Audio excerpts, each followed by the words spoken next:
Hello po, good day sa ating lahat. Ngayong araw na to ay mag-i-inventory ako ng COD. Madali lang itong inventory kasi mayroon nang nakalagay na kung ilang metro ang natira. May tatlong klase kaming COD na ginagamit dito. Yung una ay 5 ang laman. At yung pangalawa naman ay 4 ang laman.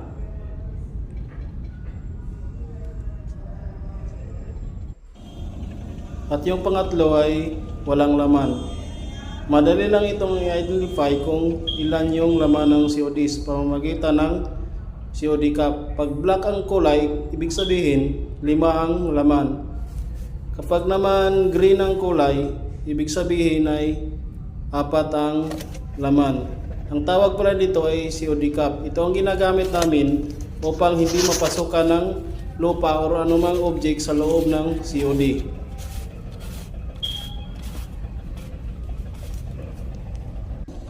At ito na po yung installation area. Yung maliit na yan, yun yung COD duct bank ang tawag yan.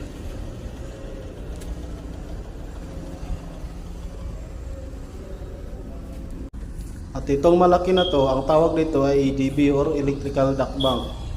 Ginagamitan namin nito ng end cap sa dulo upang hindi mapasokan ng lupa. Hanggang dito na lang. Salamat!